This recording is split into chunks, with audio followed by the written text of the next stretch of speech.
Hi, everyone. Welcome back to the Big Natural podcast. Today I'm sitting here with Doug Polk. Thank you for having me on today. Looking forward to it. Yeah, thanks for coming on. I met you a couple months back. You're friends with my producer, and you were at Creek running your minute for Kill Tony. Yeah. And I think you're a very good comedian. I've loved to get to watch you go up. I love going to the mic that you have at Odds. And yeah, it's been fun getting to know you as a comedian. I also know you're a poker player too, and that's one of the things that you're very well known for. But yeah, I'm excited to have you on. I kind of started asking everybody the same question when they come on. Do you remember your first open mic, and do you remember like any of the jokes that you told? Oh man, so my first open mic was actually at a Sunset Strip, and I had been working with a couple buddies. I'd never gone up before, and I had won a spot on Kill Tony. So we were all at this table, riffing off each other, and I had some ideas, and they would kind of go back and forth. Nice. And somehow we landed on, and I hate sex jokes generally. Sex jokes can be funny, Yeah. but we landed on this one moment where where my buddy was talking about being in Vegas and what it's like, and the drugs and the gambling and the hookers. Oh, the hookers. and everyone was laughing at that, and I was kind of I guess I'll try this out, but I just felt my jokes were beating off and hookers and this other stuff, and I'm I don't like any of this stuff, but everyone's laughing at all these things, and we're riffing, and I'm whatever. And I just went on stage, and it's the Sunset Strip open mic. It's a rough open mic for those of you that have not been to that one. There's not exactly a large audience of people, but I'm up there basically just telling jokes I hated about beating off and strippers and hookers or whatever. Yeah. And no one's laughing, and I'm just kind of slowly dying on the inside. The actual jokes, other than that one, I can't really remember. But that's funny. Yeah, it was something like that. I haven't heard those ones yet. You're never gonna hear them. Maybe you put them to bed. Yeah, that's funny. Oh my gosh. By the way, I never told them ever again. I watched the clip back. I actually have my first set ever recorded. So we have. I could actually play it back for you. Yeah, I could play it back for you. You can just send it to me. I'll put it right now. Okay, sounds good. And then we'll decide if we want to leave it in. Sure, I'll do that. Okay. I forget if there was other jokes too. The joke I ended up doing on Kill Tony the first time, I actually wrote that one day one. So that might be in there too. I can't exactly remember. But man, you look at your first time going up on an open mic, it's just so bad. There is one more thing. So 7 or 8 years ago, I'd never done an open mic before, and my buddy and I, Joe Ingram, he's a well-known poker player, we were you know what, let's just do one. So we wrote material, and we went and did one once, and I think at the time, my jokes were mainly about how fat I was. I used to be much fatter. Yeah, they make less sense now, thankfully. Yeah. But yeah, so I had all these jokes about that, and he did a set, and I did a set, but then I hadn't done it again until that Sunset Strip mic. So that's kind of the full open mic backstory. But I've only done 30 sets or something.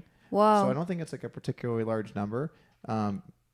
Pretty fresh still to remember some of those moments, Yeah, that's incredible, actually. So how many months has it been that you've been doing comedy? So I started in April. Oh, okay. So it's been roughly six-ish months or something like that. Yeah. Wow. 6, 7 months, whatever. Yeah, I have heard the one that you did on Kill Tony the first time, the California one, that was really funny, but I do want to see your other jokes, so that'll be fun to see.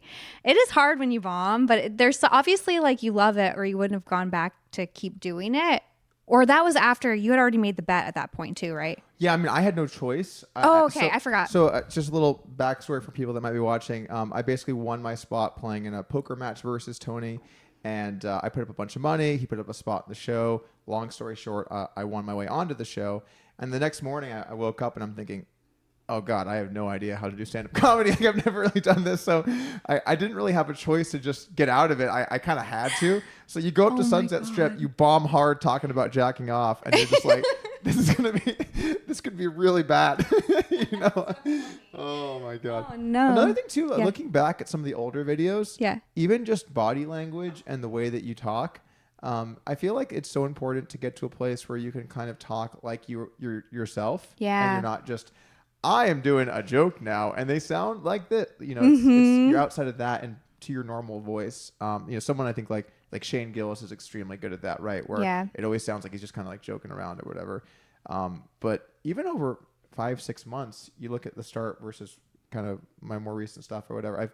I can see I'm getting better. Yeah. Obviously, a long way to go. 6 months is not very long in the scheme of comedy, but you start to see so much just by kind of going through your sets. And oh my God, you know what's the most brutal? Watching your sets back is just the cringiest thing ever. It is so hard to sit through. Do you watch all your sets back? I do, but I usually by myself. I'm like, I don't want anyone to see. Like, I don't. Even if they were there, like. Phil was there, but I'm like, I don't want him to hear it. I don't want him to see. Like, I don't know. And sometimes I will watch it. I'll be like, okay, that's not that bad. But it definitely helps like when the audience is like paying attention, listening, and like enjoying it. But I do feel like I learn from them, even when it's like cringy, and at 90% of the time, it's very cringy. It's like one of the best ways to learn. I was listening to something where different comedians were giving tips for people that were new, and this one female comedian, I forgot her name now, but she said something that really struck me. That was like, when you watch. So first off, watch everything back. Yeah. Even though it's hard to do that. Yep. Because you'll learn way faster that way, and then look for moments where like you can tell people want to laugh, and you're not letting them laugh because you're kind of moving on to something else. And one of the things that has struck me so far, I mean, I've probably written like, I don't know, 15 or 20 minutes worth of material at this point or something like that. Yeah. There will be all these moments that you don't think are very funny. And then you might say a setup to where you're going with something you think is funny. And then like, just you hear like a scattering of laughter, like a few laughs, like, or a couple laughs here or there. And that kind of indicates to you like what she was saying, which is basically like, that's a point where if that's starting to happen, you probably have a punchline closer to there than you think, right? Or you need to like pause a bit, let them laugh, build on that, whatever it is. So I think when you watch back your sets, just like looking for places that people want to laugh and then working on letting them laugh seems like a really good piece of advice. I love that. Sometimes I step on my jokes too, where it's like I say a joke, but then I go into my next joke. Oh, I know. And then it's like I heard a laugh happening, but I went too fast into the next one. So I'm trying to work on that. That's something that I think is a really common thing that people do in general with jokes, because it sucks when you tell a joke and you just say it and you're like ta-da, and then no one laughs. And you're up there like, get it? It's true. And then no one laughs, and you're just sitting there thinking to yourself like, oh man, this is brutal. Yeah. So to protect yourself, what you'll do is you'll be like, jump into the next thing that you keep it going, you don't lose that momentum, but you kind of sabotage yourself like that, because now you don't have your chance to like let that shine. Yeah. And particularly like if the joke is bad, wouldn't you rather do it correctly, have it fail, and then rather than like protect yourself? So I know that makes sense. It's very common. I mean, we all do that to some extent. I'm sure I'm doing that a lot actually, and I don't know. That does hurt when like you really want something to work and it doesn't. I know. Especially if it's like a personal story, and then you're just like, "Fuck, you guys like hated it," you know? Or I don't know. So there's another thing that I've noticed, like a joke that was kind of like this, where I'm working on this bit a little bit. I mean, you guys have heard all of my stuff, but for the people that are listening, where it's like about when I was 15 years old, I got arrested for underage drinking, and I went to a like substance abuse class downtown, and there's a part in that where I say like, the crackhead in front of me turns around and goes, "Oh, somebody thinks they're better than us." Yeah. And I don't think on its own that's that funny, but then it started to get enough laughs there where I'm like, okay, people think that's funny. Like that happening is funny. It is. And so then you pause there, and then you do your joke afterward instead of like rolling into it. And now you kind of like build more. And there are a few other things that have kind of struck me like that too, where you get a laugh in a place you're not expecting. But that's kind of like when you watch a setback, there are so many things you can focus on, like body language. Yeah. Delivering your jokes well, making sure you're emphasizing things, not going too quickly into the next joke, whatever. But I mean, there's so much to choose from. It's just so hard to sit there and watch. Like now I'm like, I like force myself, like sit there, like watch yourself. It's almost hard. like when you're really fat, you're like, this is you now in the mirror. It's like, you're basically just like trying to like whatever it takes to like make yourself like pumped up to get better. But yeah, that's something I've been doing more lately. I love that. Do you ever drink when you're doing comedy? I feel like you don't drink a lot. I usually don't. Okay. I usually don't. That's a good question. I mean, so mainly I don't drink. I try not to drink that much or that often. And I also find like, I think just generally speaking, it's kind of a bad habit to be like, oh, I need something that kind of like makes me feel in a certain way before I go up. For sure. Because then you'll take that with you. Makes right? sense. And then in the future, you'll be like that. And then before you know it, you're just drinking every night. Which is just too much. So I think I'm not like against it. I definitely have done that a couple of times before. And I understand for some people, like takes the edge off a little bit. Yeah. Which is certainly true. But then you're just less sharp. You know, I feel like when you're sober, you're more sharp. The upside is that you might be a little bit more conversational, a little bit more natural with the way that you're delivering your jokes, which can be good, I think, for some people. But generally speaking, I think trying to rely on substances as a way to get you in a mindset to do something is not where you want to be. That's smart. Cause like I sometimes will, like I'll have like 1 or 2 drinks if I'm feeling anxious, but I want to like just kind of not do that anymore. And sometimes I don't. And, sometimes I still bomb, but it's just like I'm new. So it's like a lot of it is just me needing to like keep going up and like working things out. But you're very extroverted, and then also like you stream a lot online, and you're playing like poker online. You have like a YouTube channel that's really big. So I feel like that kind of comes through the fact that like you're confident like in speaking. I think that might be part of why I'm like, he seems like he's been doing comedy way longer. Like when you say how long you've been doing it, I'm always shocked because I'm like, you've got a lot of material. You can do like 20 minutes. And your stage presence feels like very confident. So I feel like that's probably part of it. And I'm assuming you're extrovert. I don't know. Are you? Yeah, you know those dumb tests you take where it gives you the letters? Yeah. Or was it called Meyer-Briggs or something? So I'm the E or whatever on that. Okay. So in general, like I do feel like I'm pretty outgoing, particularly when I'm around people. Okay. Like it's kind of weird. So I feel like when I'm by myself, I'm like very happy by myself, like being in my own thoughts, like working on things. One of my favorite things to do right now is every morning I'll go for a walk and write while I'm on my walk. I love doing that. But then I feel like when I'm around other people, I tend to get the energy from that. That's cool. Particularly in like small to medium sized groups. Like once it gets to be like a shit show, it becomes stressful again or whatever. Really?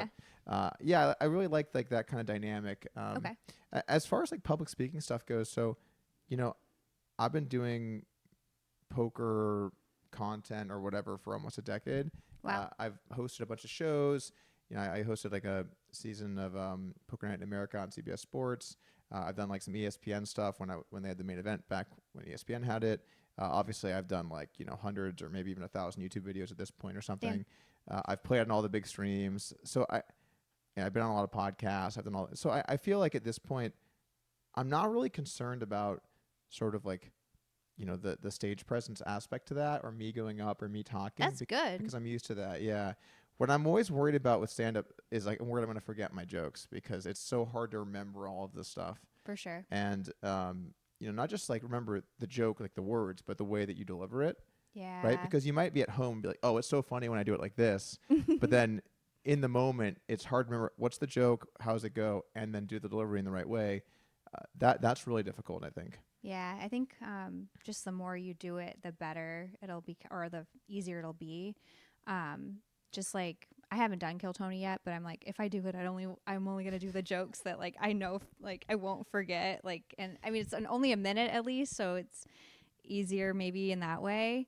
A minute's pretty easy to remember. Yeah, a minute is pretty easy. Like even because I know what you're talking about. Like before you go out there, and I'm sure this is something that your producer felt as well. Like when you're standing back there and you're behind the stage and you're about to go out, it is like the worst. It's like the all-time worst feeling because you are now so vulnerable. Like you're gonna go out there and it's gonna be a giant audience. Like not obviously there's a few hundred people in the room or whatever, but then it's gonna go out on the internet and people get killed online for their sets on Kill Tony all the time. So obviously you have this moment that can go really well and it could go poorly. And I went on twice, and the first time was amazing, and the second time I did like okay. I wouldn't say I did great.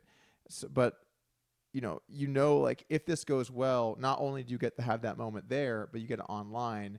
True. And you have something you can really be proud of. So if it goes well, it's amazing. And then when you have jokes kind of not land while you're up there, it's just such a bad feeling, because not only are you bombing here, you're gonna have to relive this bombing in 2 weeks when it airs, right? So you have to like, you have to feel both of those things. So not that I think the second was a bomb, but regardless, like when you're backstage there, it really is, it is nerve wracking, you know, like it's so, this is actually a funny story. So the second time I went, I was standing back there about to go out, and I knew like some of the production people. Oh, and nice. One of the guys comes and says, "Oh, Doug, how's it going?" I give him a high five, and I'm like, "Man, it's just so stressful right now." He's like, "Yeah, man, like this. I just saw this other guy. He had a panic attack over here on the stairs." Oh no. Oh I'm my like, God. "Oh, it makes me feel way better. Thanks, man." Yeah. Well, I couldn't tell you were nervous, honestly. Like I've seen both. I wasn't there for either one, but like I watched them, and I feel like you were confident for both of your times, and I think you did good the second time too. And I could hear, like, I think the audience was mic'd better the second time, maybe, I think so. because like you got so many laughs. I think there might have been one joke in the middle that didn't get a lot of laughs, but you opened your opener and your closer both got a lot of laughs. Those did good. Yeah, I had one joke in the middle where no one laughed, which was the only joke I've had go like that. But that's the best spot to have it, is in the middle. That's true. Like, honestly, like I would rather that, if I was gonna like tell 3 jokes, I'd rather have the one in the middle not land as much for as the sure. other 2. The problem is, like, the first time went so good. The first time was legitimately amazing. I walked out, every joke crushed, and then the miking seemed so strange to me, because the second time it almost felt like they gave me like the boost, like, let's make it sound like some more people are laughing. I'm like, I don't know if there's that many laughs. And then the first time it was so much more quiet than it felt like in the room. Like in the first one, I got like legitimately a standing ovation halfway through the middle of my set. Whoa. Okay, it was crazy. It was so loud, and I was like in the moment, and it was just so amazing. So like you get to experience these kinds of things. Like that's the kind of thing about a live show like that, particularly when it's being broadcast online. Those moments are just so huge. But yeah, you could go out there and you can just bomb. You know, we see it all the time. How many Kill Tony episodes do we see where people walk out there and they don't even have jokes? I know. They just start going, then I was at my grandma's house, and you know how grandmas are. And it's like, what? And it's crazy. And they are always the ones that get picked, I feel. Like the less prepared, the more likely you're like the universe is going to pick you. I don't know. It's crazy. There's always like a few specific kinds of bomb. Like, so my favorite is, well, there's a lot of good ones, but when someone comes out and they start speaking in Spanish. Oh like, my God, yeah. That happens all the time. Yeah. It's like, okay, so now, you know, 1/5 of the audience or 1/10 of the audience can understand you. That's gonna kill. It's gonna kill it, you know. But yeah, like I understand the guys that go out there, guys or girls that go out there, and they tell a joke and it's bad and they bomb, and I can respect that. Yeah, at least they had the joke. At least they have a joke. Like, the people that go out there and just don't have a joke. That's so crazy. You've got to be a fucking psycho to like go out there and know you're gonna bomb, or not know you're gonna bomb with no joke. Like, that's even crazier. Totally. What's even the craziest is people that move here don't do any open mics and just sign up for Kill Tony. Like, they don't practice or anything, and Tony will ask them and be like, so what did you do to prepare? And they're like, I've just been waiting to get on. Like, it just like pisses me off, because there's so many people that are working really hard, and then it just seems like those are the type of people that get picked. You know, it actually kind of reminds me of a thing in poker where there's this very foolish belief that people that are playing really small stakes poker, if they just had an opportunity to play big and had the money, that they could win at high stakes. They're just stuck at small stakes because they don't have that. And generally speaking, in any field, the higher you go, typically speaking, the people around you are just better, right? Makes sense. Because they got there, right? But the problem is, there are some exceptions where in anything, there are some people that are not very talented or less talented or whatever, however you want to say it, that make it there. And then you'll compare yourself to that guy and be like, oh, well, if he made it, why can't I? And I feel like it just makes people kind of bitter. You're so right. Like, I understand. Well, I can't speak to poker really, but just with anything, I feel like you just have to look at everything. It's just like golf. Like, you can only focus on yourself and like getting better. Because in comedy, it's like that too, where people get mad sometimes. I'm like, I'm sorry. Like, just focus on yourself. Yeah. And I don't even get a lot of like comedy opportunities really. Like, I don't get booked a lot, and like I'm new, but like sometimes people get pissed. Like, if I get booked on something, I'm like, I'm so sorry, but like you just have to focus on yourself. I don't know what to tell you. Yeah, and I've felt that a little bit too. Like I've talked to some comedians. I've gone to some different cities and done some like really small shows. Yeah.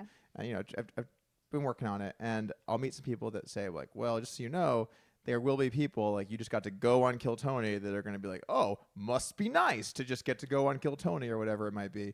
But I think like, so just to kind of compare it back to poker, actually to even compare it even earlier in my life, I was a big video gamer. Oh, really? And yeah, I played a couple games pretty competitively at the US level, and wow, there were always people looking to blame like RNG or luck or lag or whatever it is. And then there were people that were like, you know what? If I lose, I'm going to just take responsibility for that and try to improve, because there are always going to be these factors you can't control, right? But I can control how I approach this, and I can control like how hard I work. For sure. Past that, we'll see what happens. And I think the thing that's crazy about comedy is you have so many people that they just get that one break, right? That one. I mean, Timmy No Breaks is like the best possible example for this, right? Like he had an amazing character, and he got on Kill Tony, and it just hit in the right way.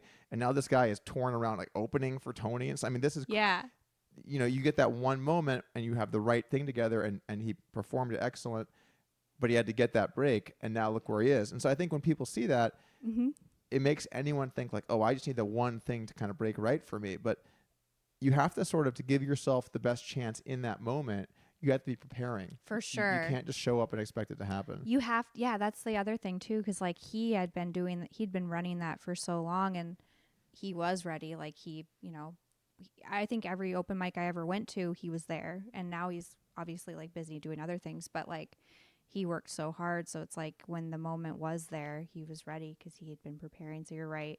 And also like, I think he was at my first open mic, by the way. Was he? I'm pretty sure. Oh, I love that. I'm pretty sure he was at Sunset.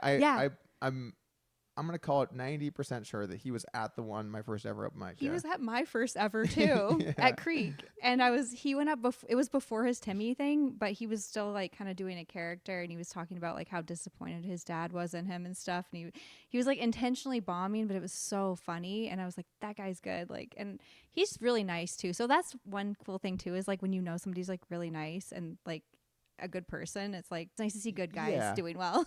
It's nice to see people that you like succeed, right? Yeah. Versus the alternative. For sure. But I do feel like, so just to talk about like my thoughts on the comedy scene as a whole for a moment. Yeah. At least compared to poker, it just seems like there are so few people that are doing like pretty well. Like there are the people that are crushing it, they're doing awesome, and then there's like a large rung of people that are like, maybe scraping by or maybe doing okay, but there's no like middle upper class in comedy. You're either like Tom Segura, or you're like struggling to like get up, or maybe you're headlining like a really small show somewhere. So, there's like almost no kind of middle ground there. And true. I think that makes it tougher for people, where if you want to break through, there's only so many people that will break through. Good point. But there are a lot of big name comedians, and there are a lot of shows every year, and there are a lot of people that do make it. So I think it's just way healthier to kind of like build a good community around you. Like, I'm happy to hang out with you guys and go to open mics and talk comedy or whatever it is. For sure. And then just focus on trying to be the best you can be, because you can control that. I love that. Yeah, that's kind of how I think about it too, because it's like I don't have time for like all that other drama and like bullshit, and like I don't wish like anything bad on anyone. Like, and if people break through, like I'm happy for them, and I just focus on myself. And I'm so new still too, where I like don't have any real expectations. I would just like to get good eventually. Yeah. And like figure out my style, because I don't really know it. I'm just kind of more like deadpan maybe. Like I don't really know what I'm doing still, but I have fun with it. I think some of your jokes are best when like, so your persona seems like, kind of like nice, quiet girl, probably like kind of wholesome, other than maybe the Big Natural podcast, but kind of wholesome-ish. And I feel like your best jokes are when you're like, sort of going that direction, and then you say something that's like a little more like unexpected, or like maybe even vulgar, or like shocking, or like, when your jokes go that direction, it's like it's sort of like a misdirect because of what you look like versus like what your jokes are. Yeah. And I feel like when you do that, that creates like a good misdirection for comedy. So I think that type of style was kind of fun for you. But I mean, look, like, I'd be lying if I said I knew what my voice was like. I'm just trying to write jokes and even, just I put them think you're together doing at all. good though, and like I do feel like you're yourself on stage, and you're good at crowd work too. Like the other Okay, let's day, not get you too were carried away doing here. really good. I like can't do crowd work. I'm I so am not. scared. I am not good at crowd work. I've done crowd work like a few. Like, I think you're good. Can I just say here that both of you are under a year in comedy? Just like going back for like, you're great. Like, it is like. I think he's good. You guys are good, but it's funny to watch this. Well, I don't want to burn your material, but I loved the one thing you did the other night with like it was gambling related.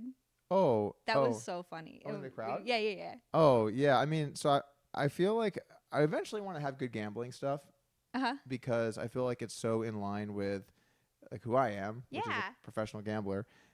But it's just been really tough to find gambling stuff in a way that works. So I'm considering maybe trying to incorporate some crowd work into that a little bit more. Okay. But even then, like, I talked to like a few people in the crowd or whatever. I'm just too new. I just need to like learn. And the other thing too is crowd work seems like the kind of thing you do once you're really comfortable and you have a lot of material built up. So I go back and forth on like if I should be trying it or not. Yeah. And you could just argue it's good to try everything if you're new and just learn. That's what everyone's been telling me. Like, just throw stuff at a wall and just like keep trying new things. And I mean, it's fun. Like, I feel like you're somebody that also just likes to do new stuff, probably, I would assume. You used to play video games, or you were a professional video game player before poker, or how did that work out? So back when I was a kid, so video gaming wasn't as big as it is today, right? Mm-hmm. So I was really good at a game called Warcraft 3, which is a online strategy game. It's kind of like StarCraft or something. And I was, one of the top few players in the U.S. at that game. Whoa. But it was before Twitch. It was before lots of tournaments. It was before, so that we had a couple national type tournaments that I would go to and I would do okay at. But I was always like a little bit worse than those top couple of guys. Mm-hmm. And that's ultimately what got me into poker was that, I was working so hard to be good at this video game. Yeah. And I just always lost the same couple of people.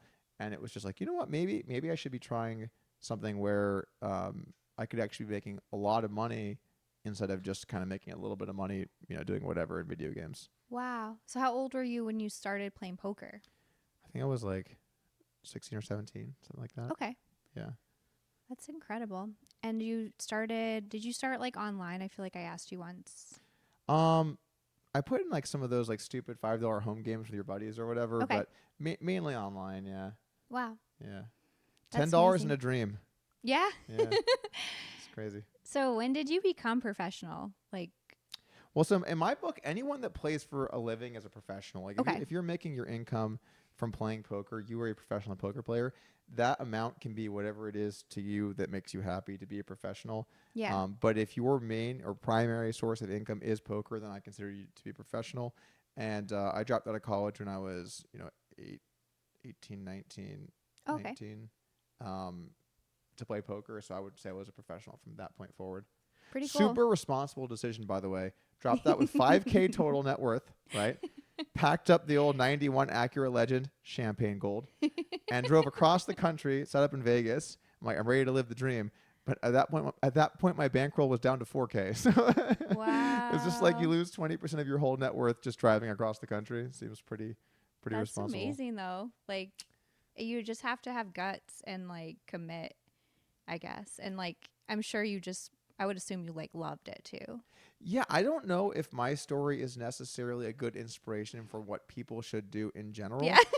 Because I think most people feel like I'm great at this. Yeah. But the problem is most people aren't. Yeah. And like maybe I was very honest about my ability and I knew I was good. Maybe I was totally delusional and got lucky. I mean, who are we to say, right?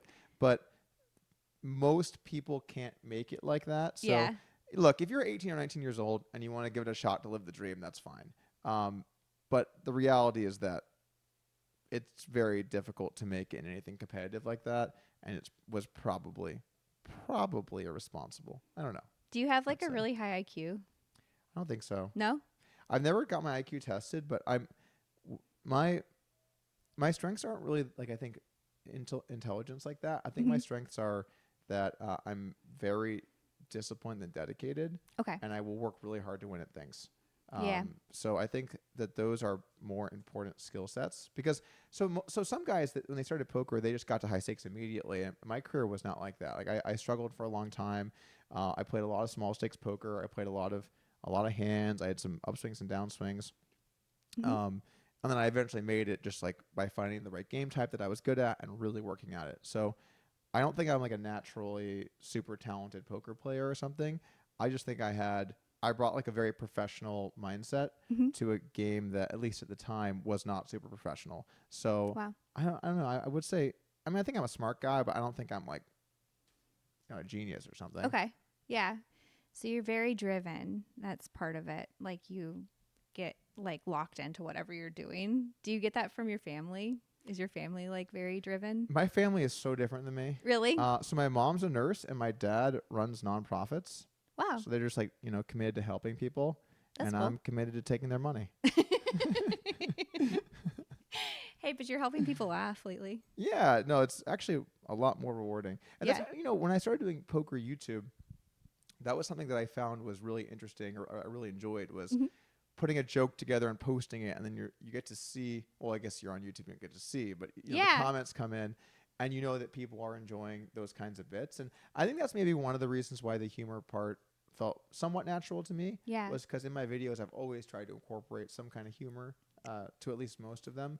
And you're just getting to do that where it is the focus rather than sort of like supplementary. Okay. That's awesome. So, how long have you been doing YouTube? I started in 2016. Okay, yeah, so almost 10 years now. Yeah. Was there ever a point where I don't remember you that early on. I probably started watching your videos like 6 years ago, maybe. Was there ever a point where your YouTube income was a factor? Like, was it ever close with poker? No, you had already been into like the higher stakes when you started making videos. So my net YouTube income is $600,000 lifetime.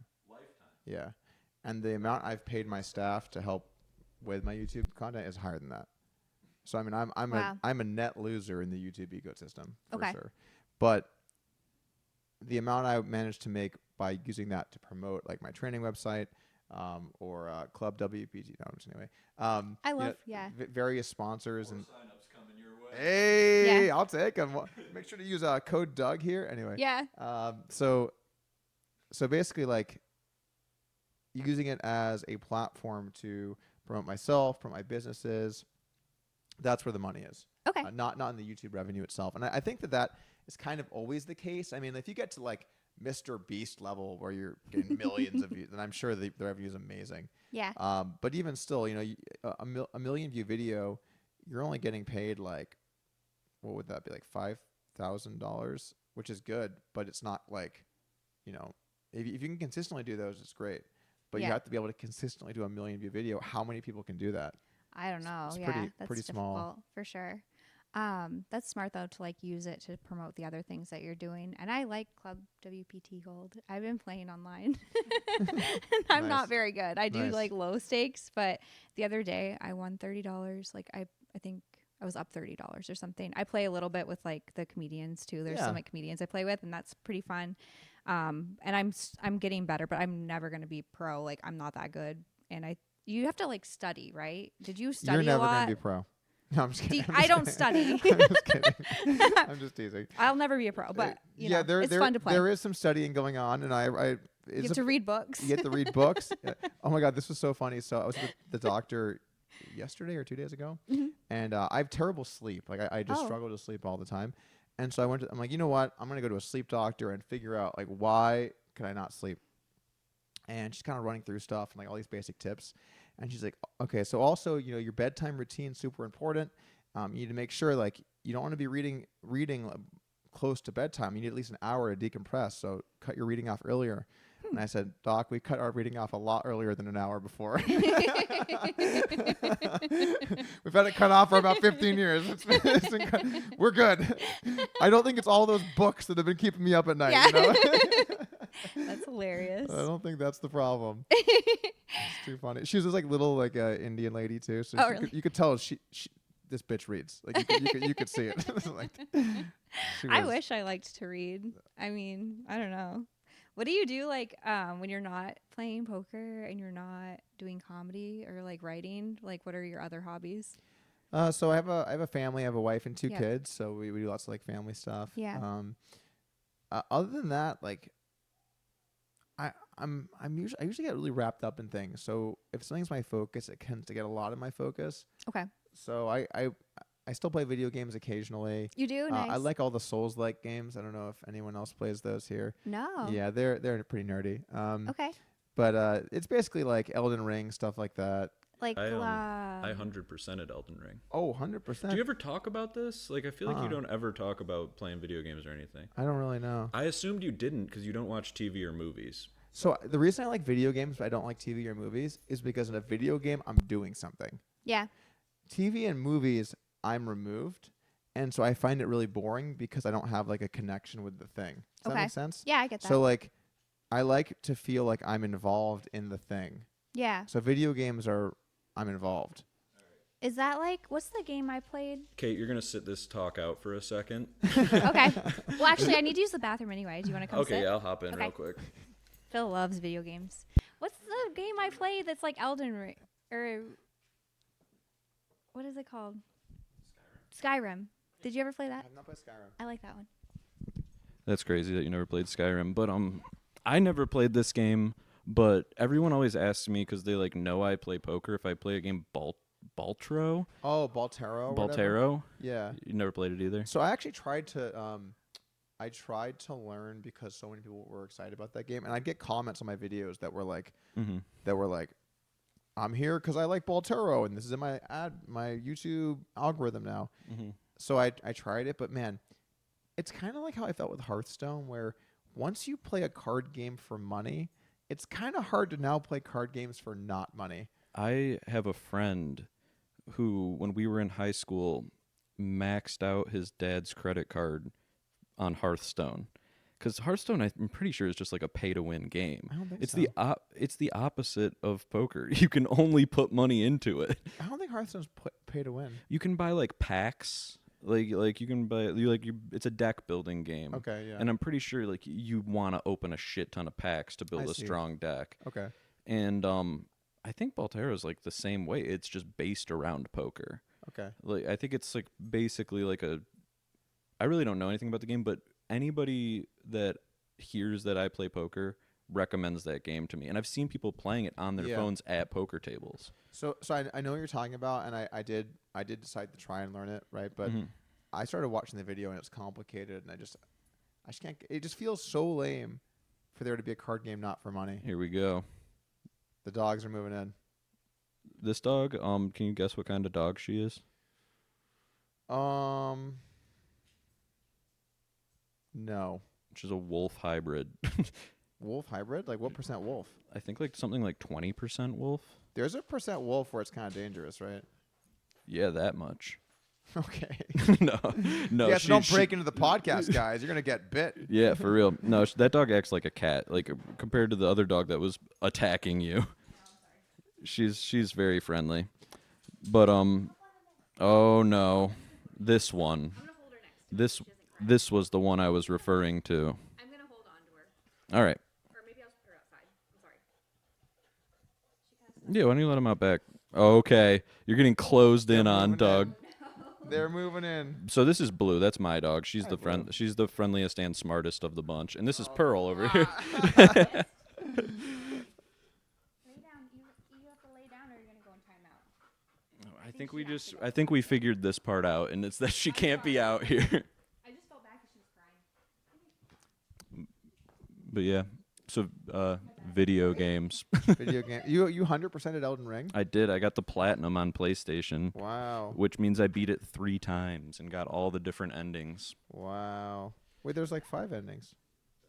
You only need to get 3 for the platinum trophy.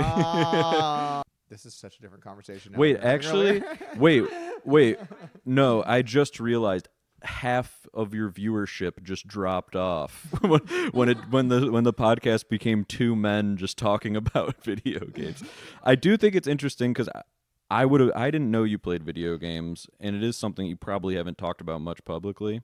Yeah. So that's dope. But we are going to get her back in here to talk more about comedy, I think. Yeah. Aww. Yeah, let's go back, Doug.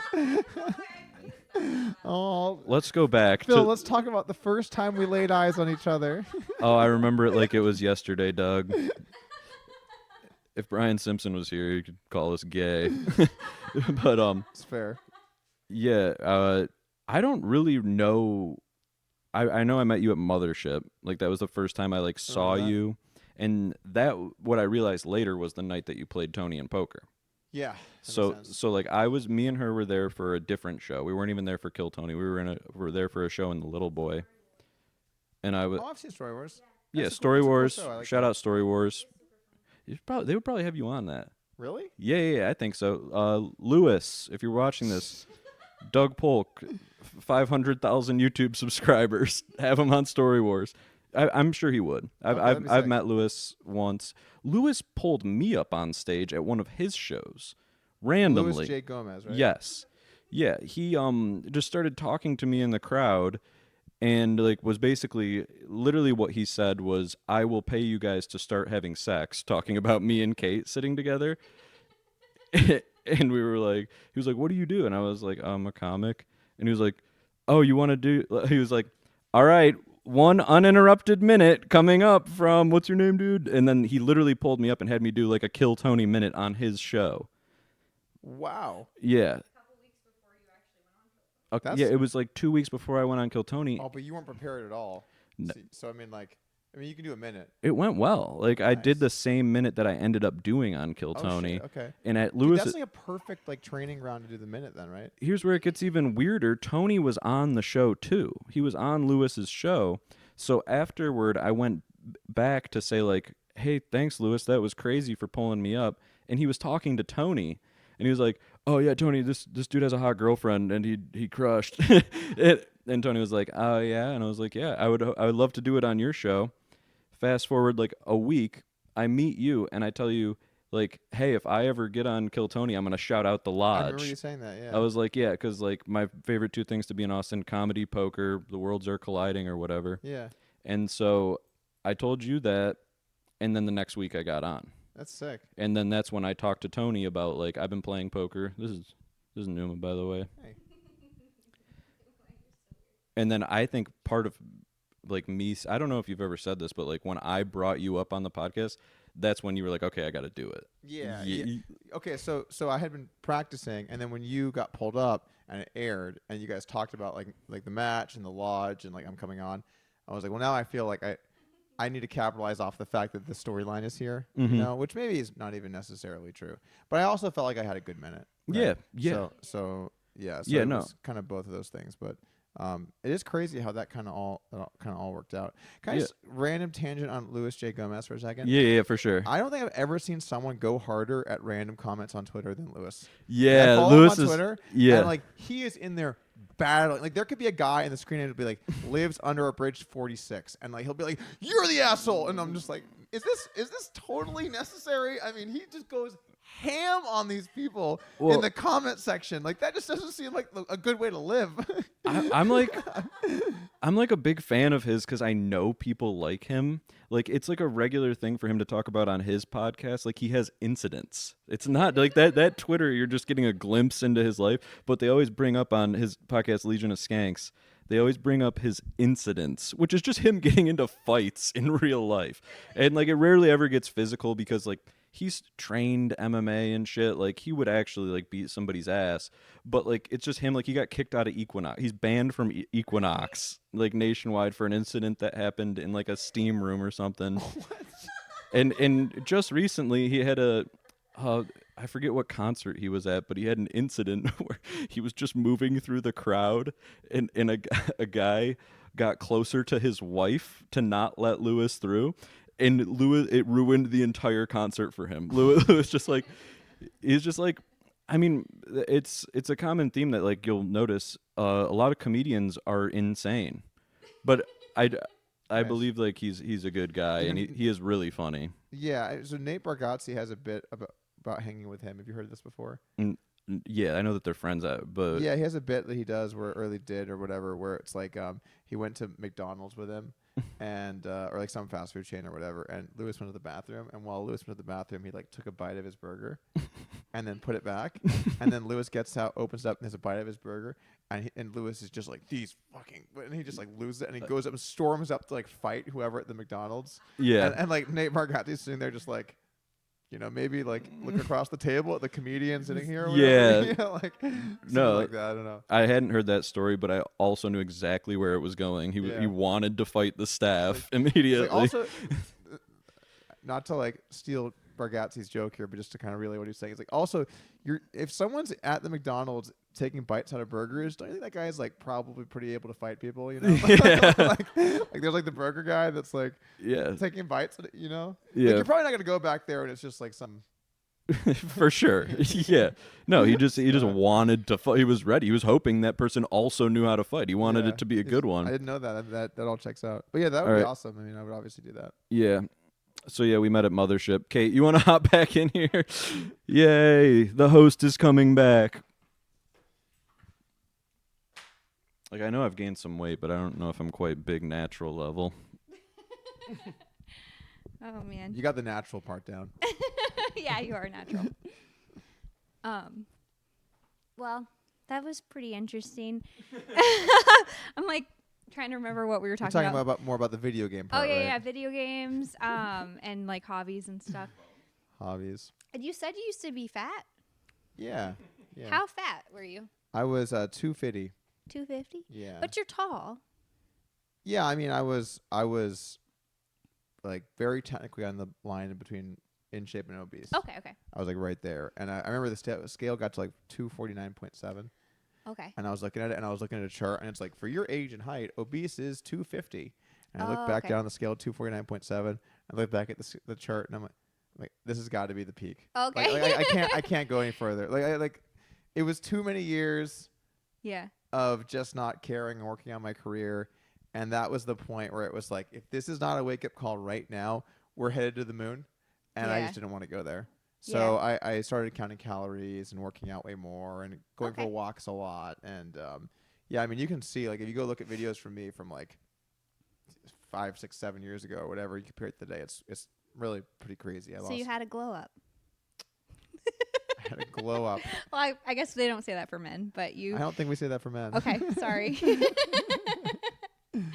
I mean, that's good though that you were like, well, I don't want to do that, and you were able to like change. I feel like I've never gained a lot of weight, but like the times where I've gained, my dad died, and like I gained like I think 10 pounds, but I'm short, so like it felt like a lot for me, and I think for me, like, I eat emotionally. Like, I'm like an emotional eater, and I had to like also count calories for like the first time in my life, and I was like, this sucks. Like, I don't want to have to do this, but it did help. Yeah, so I feel like with the health stuff, I think the most important thing is tracking calories. Yeah. And I think people like to make it super complicated, and everyone gets to know like whether you should be keto or carnivore or vegan or this or that. And just my personal experience was just, if I'm, I know my height and weight, you punch into a calculator, it tells you how many calories. You can add a couple hundred because you're going to move around. Yep. If you eat that number and you just go for walks and you occasionally lift some weights, you will lose weight. So true. It's guaranteed. You will. Yep. So, and maybe there's a better way. Maybe there's a more optimal way. Maybe there's like obviously it's better to have more protein, and you can go down as far as you want to go down there. Right. But like if you are too big, it's just simple like thermodynamics. You burn some amount and you put in some amount. If they go one way, you lose or gain. So I kind of just stopped like going out to eat, and I went through like a lot of periods where I wasn't drinking pretty much at all. Okay. And just like to kind of get that to like a point where I'm good. And even now, like, I would say it's a struggle. Like I'm always swinging around, and I find like typically speaking, if I'm in my own world at home, I'm good. But then when you go out and you go to dinners and all that kind of stuff, it can kind of get out of control. Yeah, because you don't really know the calories. Like you have no idea. Things. Yeah. You know they're high. Yeah, they're probably high. That cheesecake probably not in the budget. No. You're right. Yeah. So I guess like you kind of just have to want it, Like for a long time it wasn't important enough to me, and then I got to a point where it was, and I'm not trying to be like super in shape or something, but Yeah. I want to be in a good place.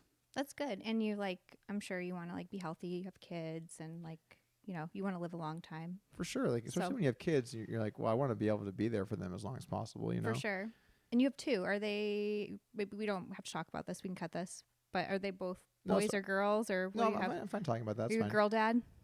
We have two boys. Two boys? Two boys, Oh, that's yeah. cool.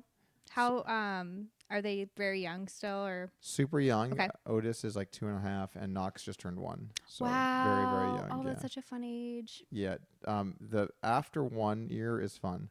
Yeah. The first year is really whatever. Yeah, they're just kind They of just lay there, and you're like, he can poop. That's basically it. Like, honestly, crying and pooping, that's pretty much all you got. Like, it's like the big thing when they're not 1 yet is like, oh, he rolled over. Yeah. Like, oh, it's a fun year. I love But then the second year, they can start to say words, and they walk, and they Yeah. interact, and they have all these little things that they do. They have like a personality a little bit. Personality starts coming out, yeah. Do you feel like they're like you or like your wife, or you can't tell probably still? That's a great question. So Otis could be pretty emotional, so Okay. I'd say it's more like his dad. No, I'm kidding. At this point, I think it still remains to be seen. Like, I will say, you start to see little differences. So, like, for example, Otis, he hates eating, right? Like, oh yeah. This morning was funny. He had his little breakfast. Or no, actually, it was right before I came for his lunch. Yeah. And he has like a little plate of foods, right? And he's got like bacon and pepperoni and some blueberries. Yeah. And I'm like, Otis, what's that? He's like, bacon. What's that? He's like, pepperoni. And I'm like, okay, so of all these things you have on your plate, like 4 things, like, what's your favorite? And he looks at me and he looks back and he grabs his milk and goes, milk, and then drinks his milk. So like he likes drinking milk and he doesn't like eating. We had to force him to eat food, right? Because he Wow. just doesn't like eating food. Yep. And then our younger son, Knox, we call him Baby Knox. Yep. It's funny, we love calling him Baby Knox. I feel like he's gonna be like 50 years old. Be like, it's Baby Knox. I love that. But anyway, so he's like an eater. We'll put. Honestly, they might eat the same amount of food. Really, they might eat the same amount. Like, we put their plates down. It's like, it's close. He'll eat and he'll eat and he'll eat and he'll eat, and he just loves every moment of it. So you see little differences like that, or like Otis progressed way quicker with physical stuff. Like, he was rolling over super early. He was walking before he was 1. Whoa. Whereas Knox, he is 1 and he's like so far from walking. Okay. He's like a little potato. He's like, I just want to eat. Yeah, he's hang supposed out. to eat and watch, sit there and watch. It's crazy. So you That's see funny. little differences in that, but Yeah. their little personalities start to show, and it's much more fun. Yeah, that's awesome. Do you have siblings, or are you an only child? I have a brother and a sister. Okay. Where Yeah. are you in the birth order? Where do you think? Middle? I'm the oldest. Oh, the oldest? Yeah. Oh, I think you told me this already. I Yeah. forgot. That's cool. All right. I had another kind of random question, but do you feel like do you feel like you're more into comedy right now, or do you feel like you're more into poker right now, or is it like both? Well, so it's a balancing act because I do so much poker stuff. Mm-hmm. And I would say, like, right now my passion is comedy for sure. Okay. But there are lots of poker stuff. There's lots of poker stuff I enjoy doing still. Like, I like playing high stakes with like people I like to hang out with. Nice. I do like making content when it's like fun. There are some poker things that I like less, like when I have to like review a hand of like what the guy should do with pocket jacks on the turn. Spent a lot of years of pocket jacks, guys. Like, there's only so many turns I can take. So I feel like that part I'm less interested in. But I have noticed too that in some of my poker videos I make now, I'll see a joke spot and then I'll deliver it much better now because I've been practicing it from comedy. Like, I can see that working. Nice. So that's kind of cool when you can implement that. Yeah. But yeah, I guess it's like, it's one of those things where it's probably like the grass is always greener on the other side, right? Like, For sure. let's say you were a full-time comedian and you do comedy all day, every day, and then you love poker. You'd probably be like, oh, I think I prefer playing poker, right? And then when you're working on poker all day, every day, you're like, oh, I want to squeeze in some comedy. You're like, oh, I'd love to do comedy. So I'd like to say I probably right now I'm more passionate about doing comedy, but I'm very thankful for my place in poker. And For sure. I like poker. I like the game of poker. And I'm kind of just trying to do do both at once. Yeah, and I feel like you're doing a great job with that. And it's like everyone keeps saying that the worlds are colliding, and I'm new to comedy and poker. Like I don't really play poker, just a little bit. But you have at your business, the lodge, that's like where the Fold is shot. And so that's kind of a cool way that it's also colliding, like having comedy and poker at the same time. There are so many comedians that play poker. Yeah. It is crazy. We've had so Nadav's show, The Fold, like you just mentioned. We do like they have like a weekly game that runs, and the number of comedians that have come played on that show is wild. Yeah. And by the way, some of the clips on Instagram, have you seen this? Oh my god! Yeah, they're so funny. Some of these have done such big views. Yeah. Like there are ones with like hundreds of thousands of likes. It's crazy how big some of those clips have gone. Yeah. But as far as like the merging of the worlds go, I think we kind of did have a little merging of the comedy and the poker worlds. Yeah. It's been fun. It's been That's fun to awesome. see the comedians come play poker, and then obviously there are poker players trying to do stand-up comedy. I'd say that both sides are equally as good at the other. They're not. But So I just wanted to say, like, when this episode of this podcast comes out, our Fold episode will come out. Okay. And so one of the things that I think is going to be a clip is a hand maybe you remember between you and I. Oh, I remember this one.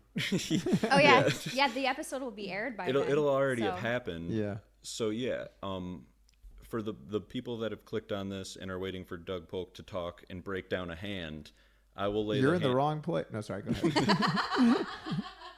How did you get here? Your parents are missing you right now. Anyway. So, I am in the low jack. No. I opened aces. You 3-bet.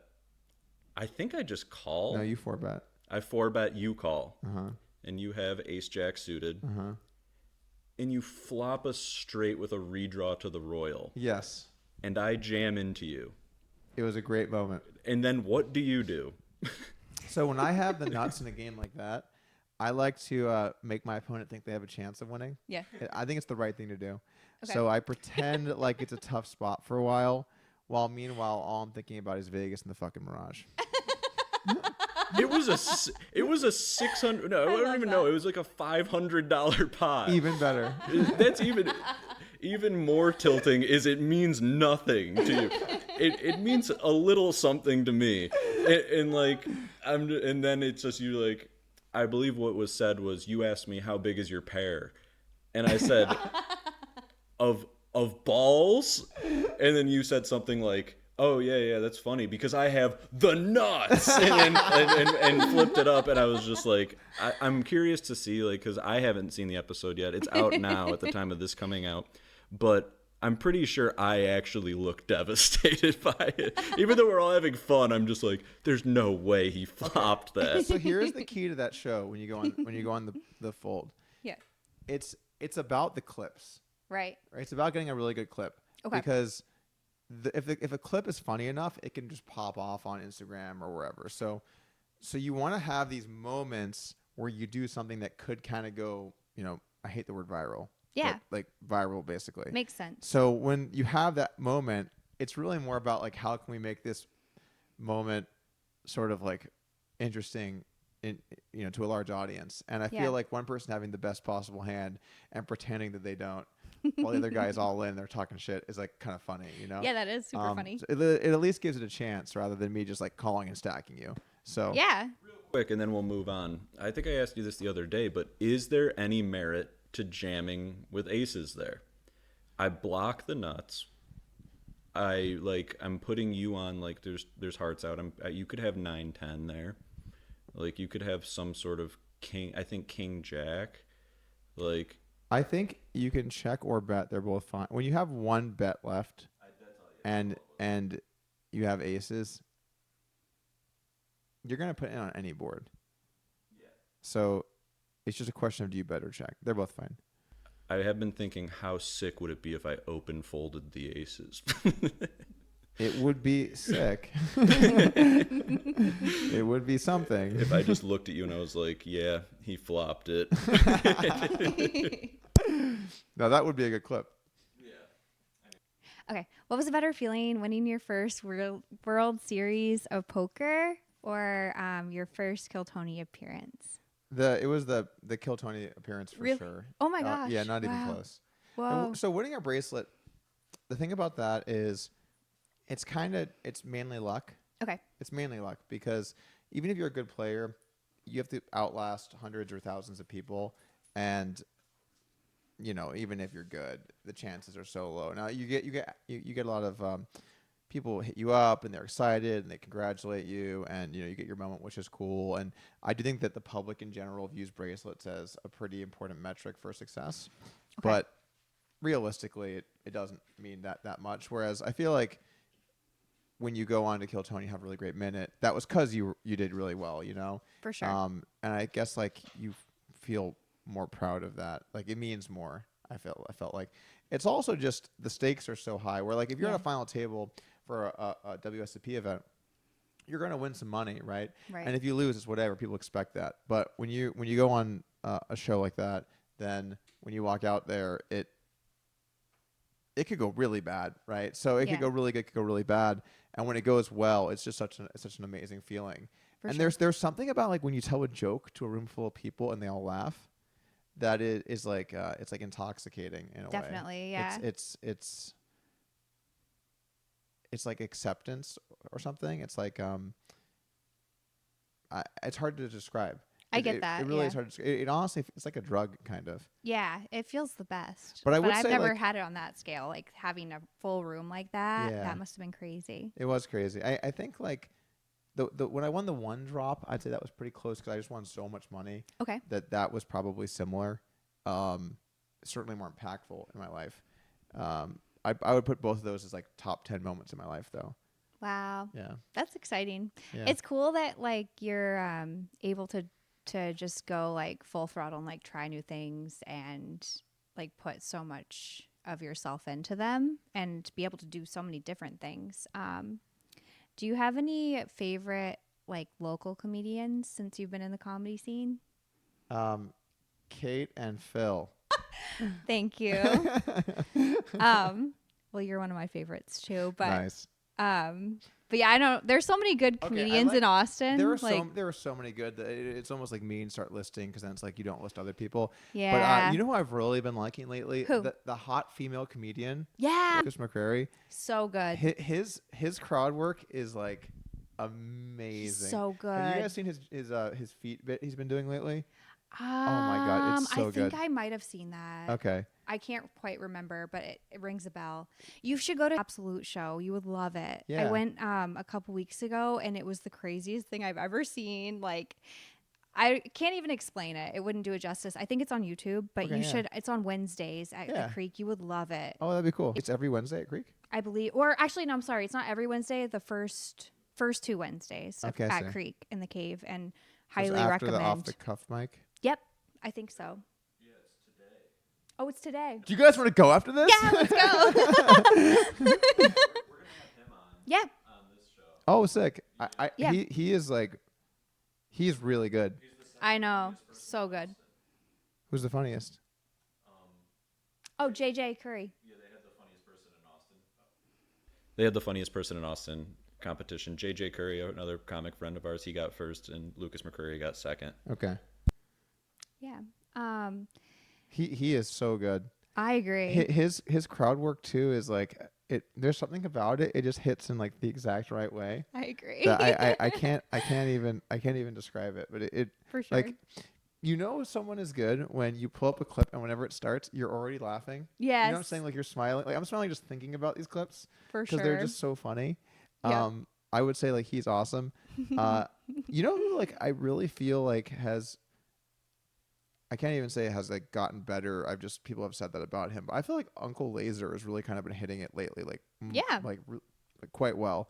He did much better at Kill Tony recently, but I went and saw a couple of his shows and stuff, and I thought he was good. Like I thought he was really, really, and he has like his whole, he's like the Southern redneck kind of shtick that he does, but he does it so well. Yeah, he does. And then he has these jokes and these punchlines and tags that are sort of within that frame of reference.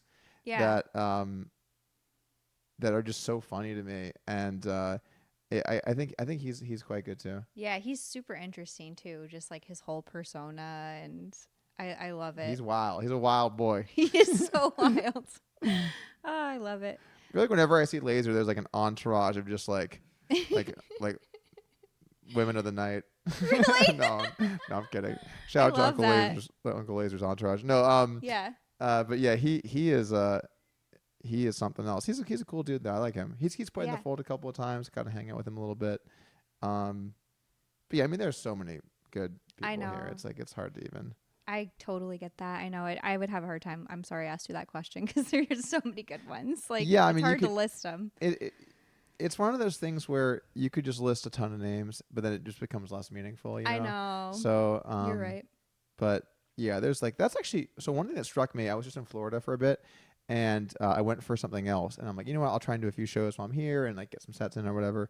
And one thing that struck me talking with some of the people in like Orlando or Miami was just like how many less comedians are there. Mm. Like in Austin, we have so many, and you have the like entry level starter kit comedians. Yep. There we are. Us. and then you kind of have like the people that are like getting spots, and then you have the like maybe like tier 2 people, and then you have like the top big name people, like Rogan, Hinchcliffe, DeRosa here now Yeah. too, Brian Simpson, all those guys or whatever. And so you have kind of all these tiers of comics, and they're all in the city and doing spots and whatever. Whereas you go to the other cities and they don't have nearly that kind of scene. Yeah. I think Austin's pretty just maybe not a very nuanced take, but from what it seems like to me, kind of emerged as the third hottest comedy city in America, I would say. I've been hearing that too. I feel like it's New York and LA and then probably Austin. That's what it seems like. People will say that Austin has surpassed LA, and it's just like for me, I started comedy in New York, and half the people that like got to that point where you move to somewhere else, half them went to New York, half of them went to Austin. Okay. It wasn't really like on the table to go to LA because there was such like a mass exodus but I feel like the scene there now has probably since like rebuilt and become more like, I don't know what the word is, like cult or like curated, but Why would LA have to rebuild? just because It was a fire joke. Never mind. I'm just kidding. Sorry. I was just gonna say because they shut down comedy during COVID, and that's when like Rogan came here and like had a bunch of people come with him. But that people talk about that a lot. That still doesn't affect like the tiers of comedians you talked about. But Kill Tony being here is huge for any level comedian. Right. 'Cause you can get seen by 2 million people. Right. Other cities not having that, it just like kind of I hear like it's cliche to say, but in New York, like if you make it there, you can make it anywhere. That's because it's very expensive to live there as like a new comedian. You have to rely on public transportation. Oh my God, dude, yeah, how could that? So it seems like for new comedians, it's so hard to make money, and to do that while living in New York seems legitimately impossible. I know. Well, you just like live with 3 other comedians and sleep on bunk beds and just like try to make it, or you get a job in finance or something like that. Like you Finance has never looked so good. Yeah, that's pretty crazy. But yeah, I like I've lived here for 12 years, so Okay. like the advice is to like start somewhere small and then come somewhere big. But like I already lived here, so I was like, well, I want to try it, and if I don't try it now, I never will. So I just will. That is like the advice you hear from people, but Yep. you live where you live. Yep. What I was going to say is it does seem like in places like Orlando or Miami, the bar to get to do spots is probably much lower than it Yeah. would be. But then again, there are way less spots because one of the things here is like we have so many places that have shows. It's For like, sure. so many, like even open mics. Yep. If you were like, you know what, I'm going up every day all the time, you could just grind your way through the city, and you could do like how many open mics could you So do a week? many. Oh my You could probably do God. 20. Yeah. So many. Like how many cities have that where you could do that many open mics? Yeah, that's what a guy was just telling me. Rob Stant was on. He was like, yeah, like where I'm from, like in Philly, there's just not as many like places to do comedy. Yeah. And he was like, here, he was visiting and he was headlining at the Creek, and he was like, I could, there's just so many places you can get spots here. But I was telling him like, I don't get booked a lot, like I'm new. And he was like, well, you just have to like create your own show and then like to make stage time for yourself. So I was like, okay, I might start doing that. And if I do, I'd love to have you on it. I'm in. And I'll keep you updated. I think I'll probably just name it like the Big Natural Show or Big Naturals. And like, it could just be people who have been on the podcast every however often, maybe once a month or something. But well, you're not going to go with my idea of show me the big naturals. Oh no, yeah, I already told you about this. Yeah, kidding. I think that could work too. It probably should be a little bit baity just to get people to buy tickets. Hey, what's more baity than that? Yeah, they get there and they're like, there are no big naturals here. Tits out comedy.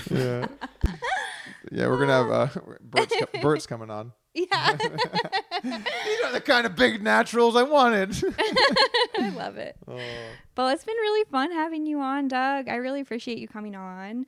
And I'd love to have you on again sometime. Sure. Yeah. Right. Well, thank you for having me on. Do you have anything you want to plug? Just kind of all the classics. We got Lodge Card Club. If you live in Austin, the place to play poker here. We also have a location in San Antonio if you're down in San Antonio. And then if you want to play real poker here in the land of the free, you can sign up using this language on my shirt. That's right, just my name, for 20 free chips on me for you on your first purchase. And that's it. Nice.